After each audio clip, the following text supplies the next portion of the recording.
Hello, Faith, and welcome. And hello and welcome to everyone watching the replay. I am so thankful that we are here today with Cassie Greutman. I always love talking with you. And we never have long enough. So, and I think we said this last time, like we just really do need to have like a just random chat sometime. Agreed. Yes, absolutely.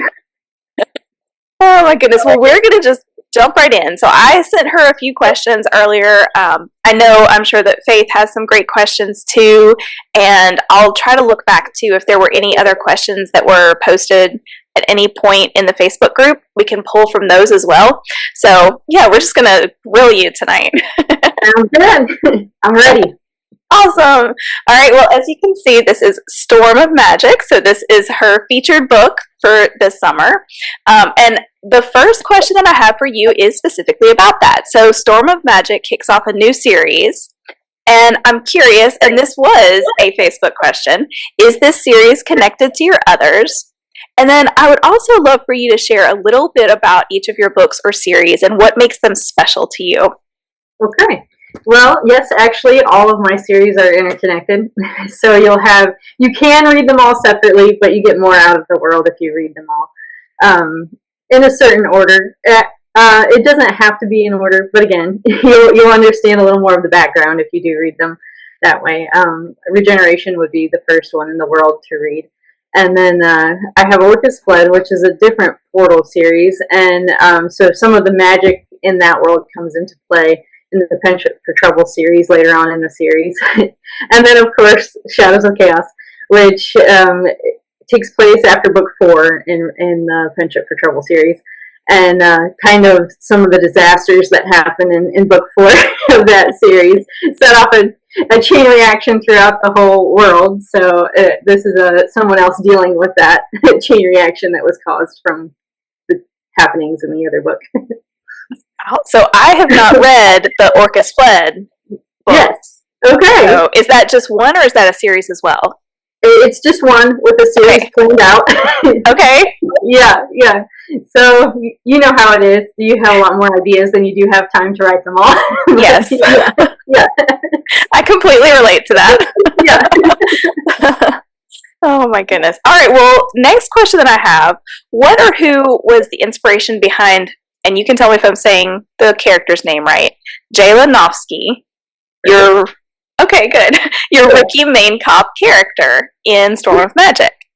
So there were a variety of things that went into her. I'm EMT. Well, I kind of quit in the last couple of years just because it got to be a lot. But I was for 17 years a volunteer EMS, in volunteering in the EMS, and I worked several years full time as well. And so I see the bad rap that a lot of cops get, and there are obviously times that's called for, but there are also a lot of really great cops, and my life has been literally saved by cops a couple times. You know, if I'm on scene at a domestic violence or something, you know, you're instantly looking for the cops to step in and take care of things. So I kind of wanted to show what life was like from the other side, from, you know, a good cop point of view. And I actually have another series idea that will interconnect with this one that would be kind of like Doctors Without Borders, but they go through portals into other worlds and help in other worlds and disasters. So then J-Lo would be involved in that as well because of her cop background and everything. And I usually write more young adult type stuff, but I've seen a real need in the market for a little bit older characters. You know, people are kind of tired of always having teenagers and all of the emotions and hormones and everything that goes with being a teenager. So I aimed her age just a little higher and tried to just fill that need for some more people. That's so great. So I would think that this would kind of be considered like new adult as far as like the age range, which is such a need. And I hate that this is going to be like a little soapbox thing. When new adult first became a thing, it was really not necessarily stuff that most of us would read because it would be lots of stuff in it. Yes, it was young adult with explicit content, basically. Yes, exactly. But I mean, that is such a vital time of life. Like, I love that your main character is in that stage. That's really truly when you're figuring out who you are. I mean, that happens some in your teenage years, but you're still usually at home with your parents, and you know, a lot of your self-discovery truly happens in your early 20s. Yes, so true, so true. Yes, well, in the story, J-Lo was married, and then she's estranged from her husband now because they were high school sweethearts, and they became different people, and they separated. So it's also a story of reconciliation between her and her estranged husband. So not as much straight in the first book, but it works through it more and more through the series. So Yeah. a little bit of a spoiler there. Oh, that's a great element to have in there as well. And I appreciate the positivity toward cops. My husband is a volunteer sheriff's deputy, so. And that's rough work. EMS is rough work, but I've always thought that being a cop was even worse. So. All of our first responders, man. Oh my goodness. All right. So, what are your plans for the Shadows of Chaos series? That's what Storm of Magic is, the first book in Shadows of Chaos. Do you have a certain number of books planned, things like that? And are you already working on the next book? And can you share any teasers? Yes. So actually, I have 3 books planned out for sure. But Penchant for Trouble also started out as 3 books, but then people enjoyed it enough that it grew to 5. So I have 3 planned out for sure, and then there's plenty of room in these worlds for the story to grow if people do enjoy the story and the characters. So as of right now, 3, but kind of we'll see. You know. I like to have at least 3 books planned out because it's hard to plant all your little, you know, payoffs for later in the series if you don't have some kind of idea where you're going. So yeah, I definitely have the 3 all plotted out, but we'll see. And then I'm a good chunk into book 2 that I have written.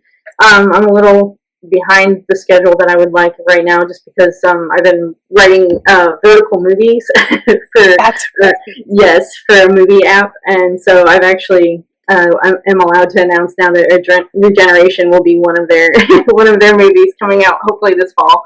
That is so exciting. Oh my goodness. I am thrilled to hear that. So tell us a little bit more about that because, and for those of you who were part of the Summer Reading Challenge a few years ago, and those of you who are new, when Cassie was with us the last time as a featured author, we were focusing on regeneration. And so that's a very special book to all of us. So tell us a little bit about this movie process. Yes, so vertical movies are something that are really sweeping through the whole world. The U.S. is a little behind on it, but it is starting to become popular here. Like you'll start to see them on TikTok and everything. And they're movies made specifically to be on your phone because a lot of people watch movies alone now. You know, you watch a few minutes here on the subway or on the bus or wherever by yourself. So vertical movies are up and down, and they're filmed in segments, like little tiny short episodes. So, and the company I'm involved with is only doing wholesome, the stories may be dark, but end in hope and light, and that type of thing. So the company I'm working with, I'm so proud to be with because I'm just excited about their vision and how they're, right now, vertical movies tend to be very, very campy. I don't even really have it. I only have about one I would suggest that you could enjoy because a lot of them are explicit, and so they're stepping into that and trying to point things in another direction and only make good movies. So I'm very excited and proud to be with them. That's fantastic. And what is the name of the company? The company that is making the shows is called Y+X Entertainment, but the actual app is going to be called Blue Review. But I can post the link in the Facebook group if you like. Yes, we're already taking pre-sign-ups, so yeah. Oh wow, that's so cool. So how does that work? Like, is it like a subscription situation, or like you go ahead and purchase it, like a kind of like a Kickstarter, or? They're going to be the app will be free to download, and then you'll be able to preview the movies, and like is very common in other vertical apps. And then you can either choose to have a subscription so that you can watch whatever you want, or you can unlock episodes. Okay. That is so cool. All right, I'm just like super excited. Now I want to share this with my son who has a real interest in becoming a movie director. He's Yeah. just started kind of feeling out the world, and so this is something I can't wait to share with him. So I could maybe make some introductions for him. awesome. Yeah, I'll definitely tell him. Yeah. All right, so I'm going to ask one more question, and then I'll save my last one for if we have time at the end, and see if Faith has some questions for you. But I'm curious, how do your real world experiences inspire your fantasy novels? And you told us a little bit about Jayla and how your real world work really did inspire having a cop as a main character. But are there any other things? Yeah, so everybody likes to think of fantasy as a completely different world, but obviously you can't write about things that you don't know about so when they say write what you know, they don't necessarily mean, I'm only write EMS stories. They write how you felt about things, that type of thing. So EMS is a big thing that shows up in my stories a lot, but not necessarily EMTs, just the feelings that come with that, the dread, the true deep sadness that can happen there, but also when a miracle happens on a run and just that surge of joy that you helped save somebody's life, so those things definitely come out in my stories, as well as we've talked before but about my family. I have a large family and a lot of them were adopted, so found family is a huge theme throughout all of my series, because family is not about blood necessarily. It can be, obviously, but it's truly about the people that love you and that you love them. And so that always has a big place in every story that I write. That. Mm-hmm. Giving me like chills and goosebumps. Oh, well, Faith, do you have any questions for Cassie today? So one question is, so I bought the Storm of Magic book, and then I looked at it. It looks very suspenseful. Is it suspenseful? I would say it is to a certain extent. The evil fae is trying to get Jayla to reopen a portal, so she is threatening her daughter. So she has to handle things before her daughter gets in danger. So to some extent, there's some suspense, but I wouldn't call it a suspense book necessarily. Okay. And then when I was looking on Kindle to buy it, you had it was available in German, and some of your books were available in Spanish. So how did you set up those translations and stuff? Is that a person translating? Is it an AI translation? Yes, it's called BabbleCube, and you upload your story and samples so people can read it and see if they enjoy it, and then you do a split with them, so they get a portion of the proceeds and you get a portion of the proceeds. So it's all supposed to be human. I mean, I can't guarantee that because I don't read the language. Right. I can't go check the person's work necessarily, but it is all supposed to be vetted human translation. That's really interesting. I haven't heard of that BabbleCube. Yes. Okay, I'm gonna have to look into that. Yeah, it's great, and I don't make a lot of money off the translations, but I like people being able to read it that want to, Yeah. And so far, everyone that has translated has enjoyed translating, if they're being honest. And so, it's fun. It's fun working with someone else on that. That's really cool. We actually have, I work for a company, Women in Publishing, and we have our business boot camp is coming up in August, and one of our speakers is going to be talking about translations and how it is such a big thing for authors. If you can have translations of your work, what a great thing that is. Yes, it's prohibitively expensive to do on your own, Yeah. But if you can do some type of royalty share, they do the same thing with audiobooks. If you upload your story onto Audible, and there a lot of times will be people that will be like, oh yeah, I like your story, I'll narrate it for you, and then I get a certain percentage until for 7 years or something like that. I don't remember. But yeah, and it works well for both parties, because you're splitting the risk, and but you also split the rewards. So Yeah, that's true. That's a good point. I didn't even realize that was an option. So I'm learning something new here. Yeah. Yeah. So I'm looking through, I see one question. Martha had asked in the Facebook group, why would blood be important for opening the portal? Because I think that's mentioned in your book description. So she asked about that. Yes. So the person that closed the portal has to be the one that reopens it. So she needs the person who closed the portal, which was Jayla. She needs her blood to reopen the portal. Okay. So now we see why she's so vital to all of this. Exactly. Yeah. So Jayla's just having breakfast and gets called out to a domestic dispute, and when she gets there, it's actually Faye that are fighting, and she gets just sucked into a whole mess. Wow. Talk about being thrown into it. Right. Yeah. The world just discovered Faye, so she has no protocol for this. Yeah, that's not in any law enforcement training you're going to get. Right. Oh. Well, Faith, do you have any other questions? Tell me a little bit about you. Like, are you married? Do you have kids? No, I am a very involved auntie.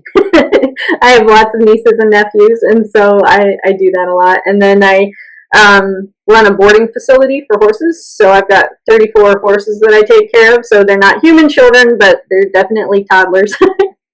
So yeah, I spend most of my time taking care of a bunch of toddlers. Yeah, my daughter would agree with that. She helps with horses, and she has one of them is officially hers now. Oh, yeah, how exciting!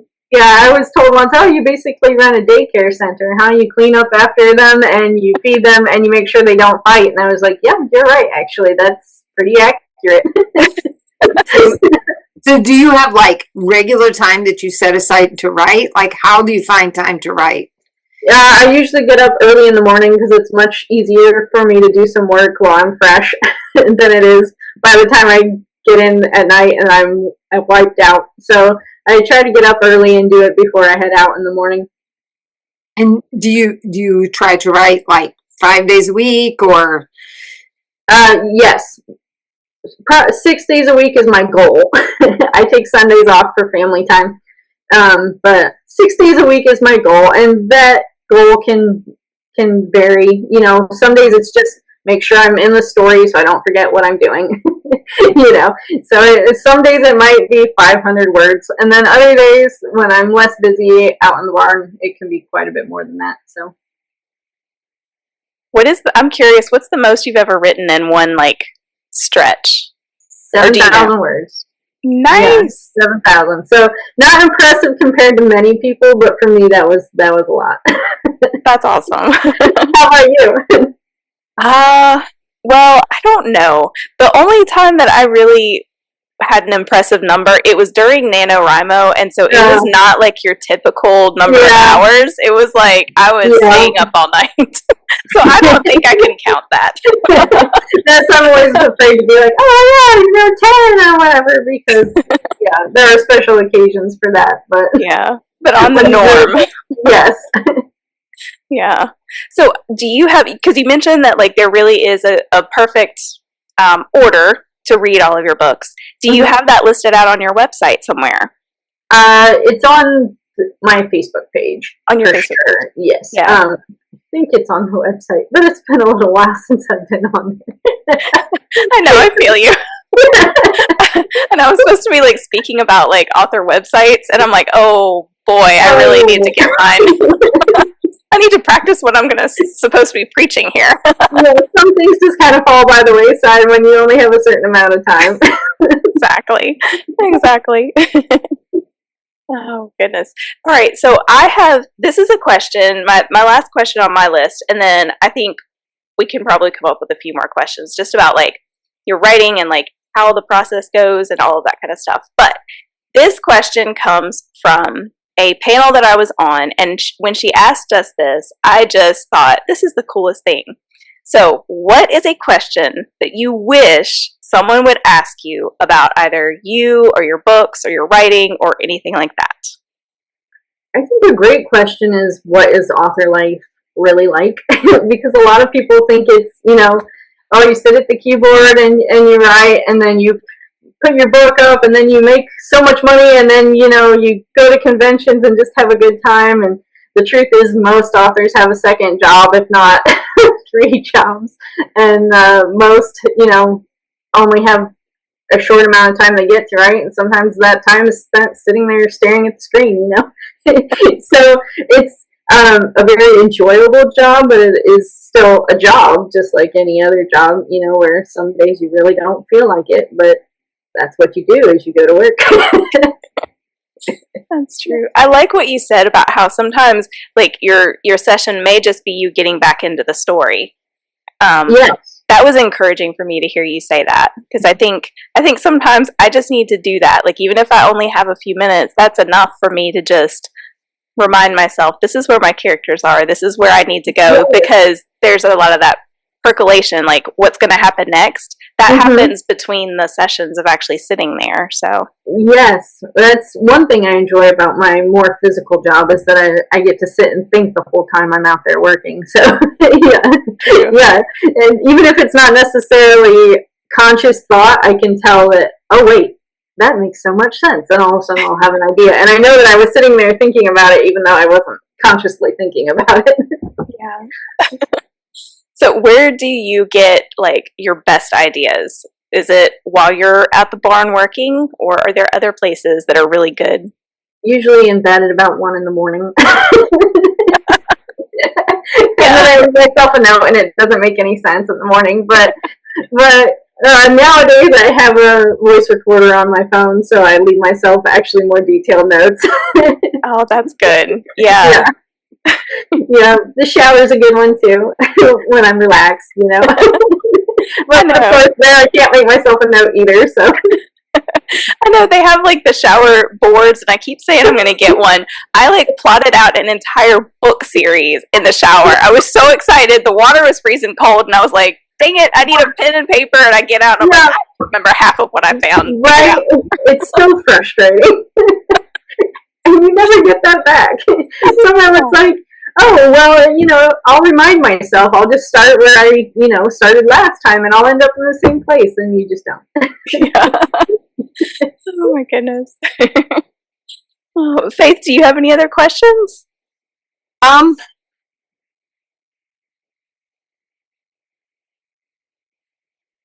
mean, not, I think what we've talked about, everything that I had thought of, your inspiration and your writing habits. And so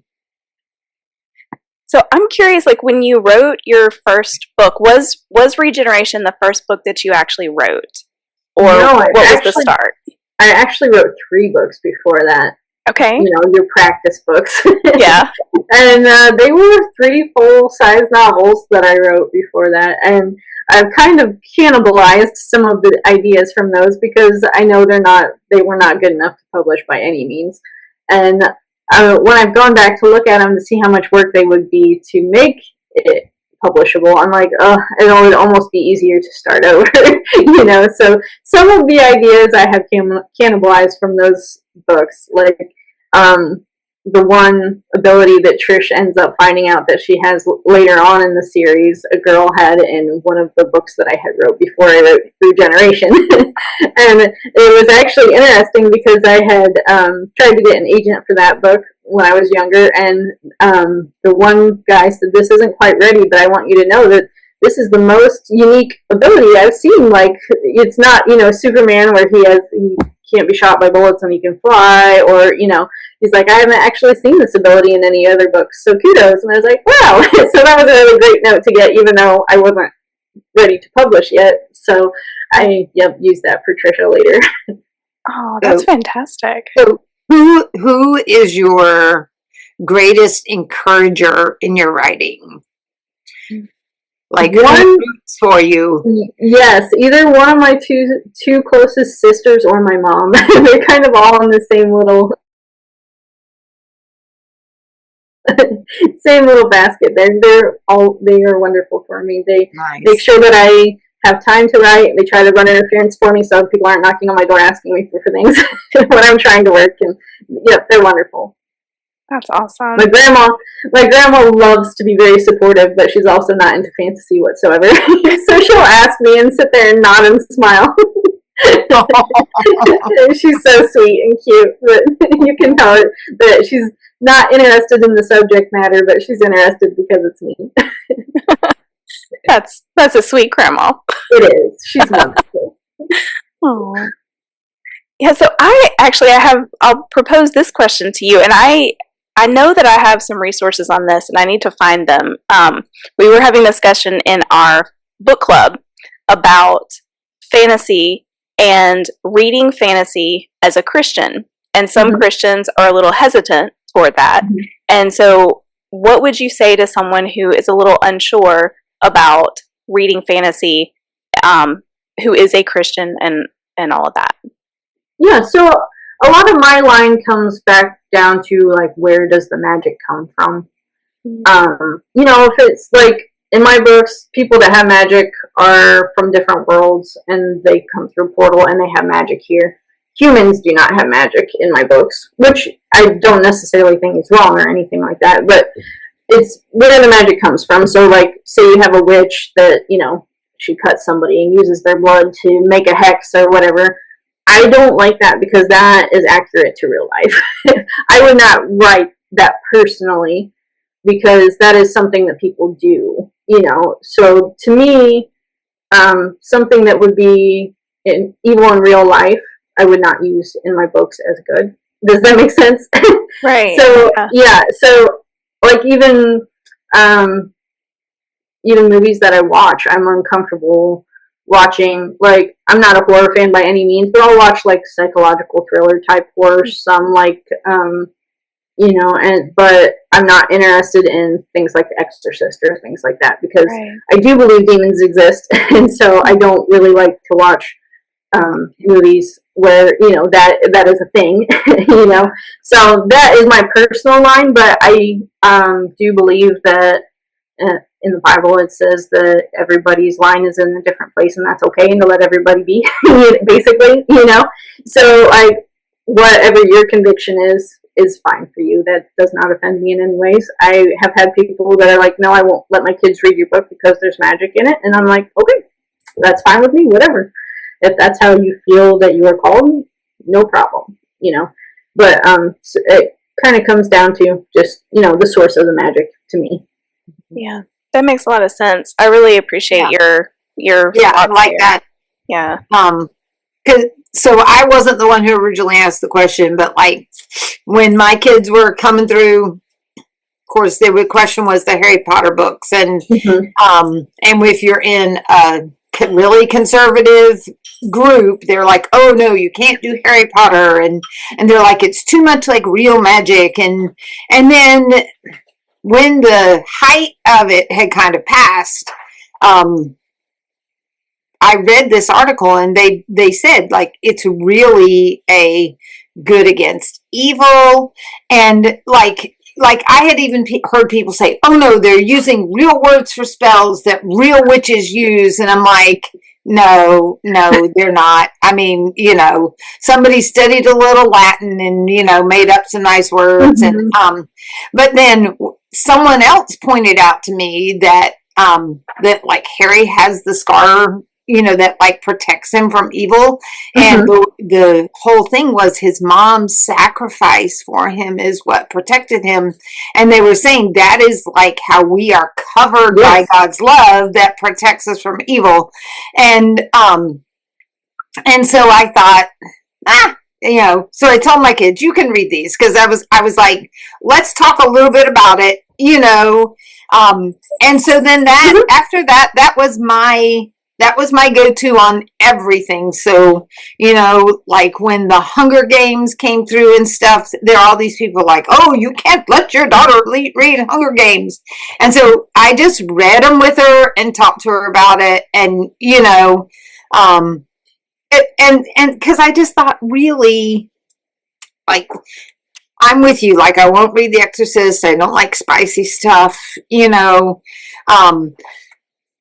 The but unless there's something in there that's like morally questionable, I feel like I really want my kids to grow up to be discerning. And so I would rather read with them, talk about it, and, Absolutely.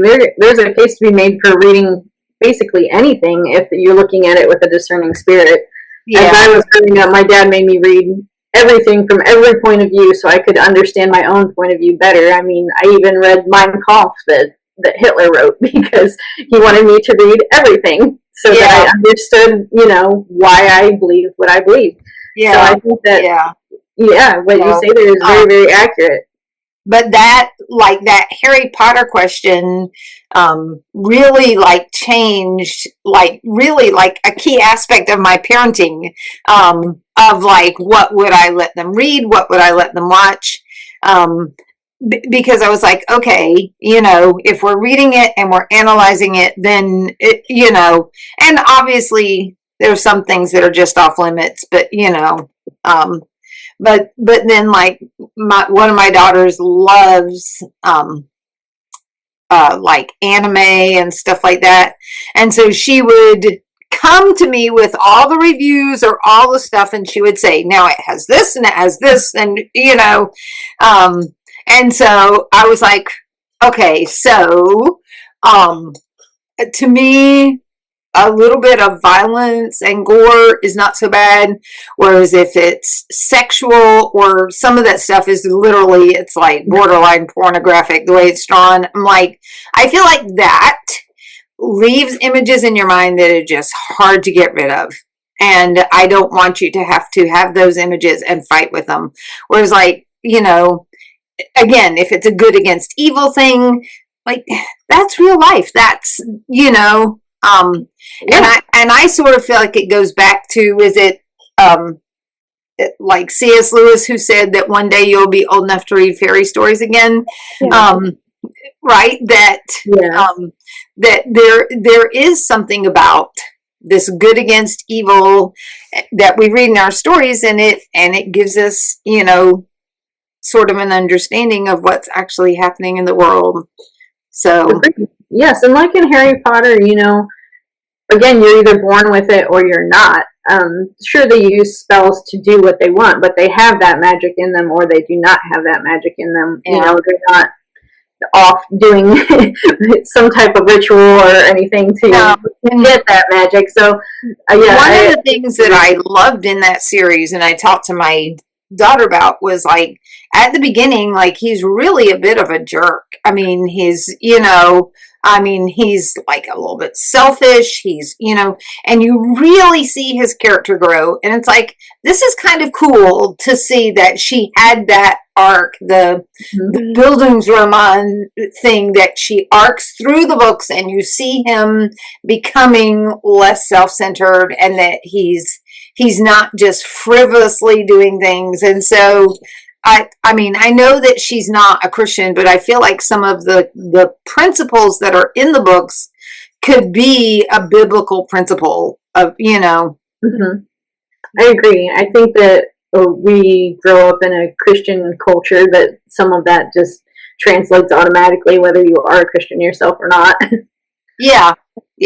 Well, I mean, I always laugh because Tolkien is like, oh, I am definitely not writing, with Christian pictures in my books. I'm like, oh, right. The king goes back and sets everything right at the end. No Christian picture there. Right? Great battle at the end. No, there's nothing there that we can even slightly relate to the Bible. Yes. And it's funny because most Christians, whether they like magic and books or not, will allow their kids to read Lord of the Rings and Narnia, right? And both of those have magic in them.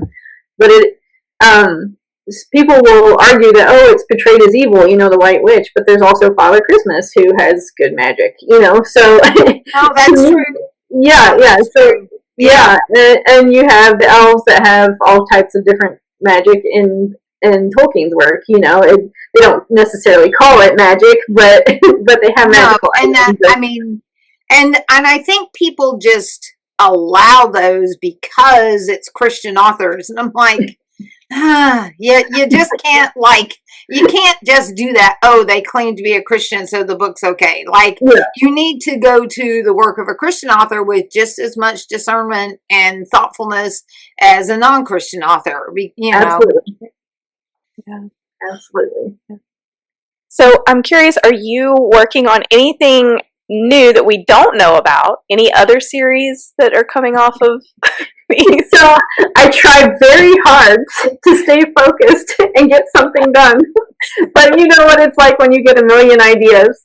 So I actually have 2 other stories that I have mostly plotted out as my brain sits there and ticks on the ideas, and then I go and I write it all down so that I don't forget.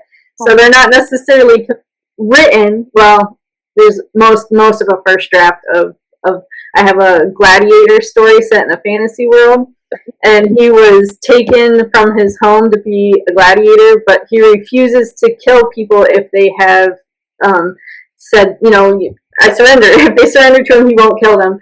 So that makes the emperor really angry, and he accidentally starts this revolution. And so the emperor tries to kill him by making him fight monsters, but he ends up beating all these monsters in the arena, and then he gets this whole following. And so it's a story about mercy, basically, and you know that he won't kill the other gladiators, and so they all end up rallying around him. And so yeah, fantastic. Oh, thank you. So that one, yeah, I'm planning on doing a Kickstarter on that one if I can ever get around to it. But once the movie app launches this fall, I should hopefully be able to go back into the book world a little more. But now, is that gladiator story related to your other, to the same as the Regeneration universe? It's going to be, again, through a portal. So, yes, Okay. It will be. So it will not in the first book, you know, interconnect necessarily, but it is in the same universe. So there's definitely possibilities of overarching. Nice. Okay, that makes sense. That sounds fantastic. So I'm going to close this out because we're under 2 minutes. So I'm going to kind of do a little wrap up here. But I would love for you to share about that app and everything in our group. Tomorrow we'll have our Friendly Friday. So I'm going to be encouraging folks to share a review of your book specifically, because I know that's the big thing that you ask, authors, we always need more reviews. So reviews are much appreciated. It's hard to sit here and work, it's hard to sit here and work hundreds of hours and sit here and go, this story really resonates with me. I hope someone else likes it. Exactly. I have so many books that I wrote for myself. Most readers are just lazy. They might like the story, but they don't take the time to. I do. Yeah. Because actually, I read a lot and I write reviews for Joy's books, but it's because I have a personal relationship with Joy, Mm-hmm. So, yeah. Yeah, that's easy to do, yeah, but when I get an email or something, I can't tell you how motivating it is to be like, oh, yes, this actually is worth my time, Yeah. Well, hopefully we're going to get some of those tomorrow, and in the meantime, grab a copy of Storm of Magic or Regeneration or any of Cassie's other books because they're fantastic, and leave a review. But also, whoever has the most points at the end of this week will get an autographed copy of Storm of Magic. So thank you all for being here, and I'll see you guys in the Facebook group. Thank you so much. So nice chatting with you both. Thank you, Cassie. Bye.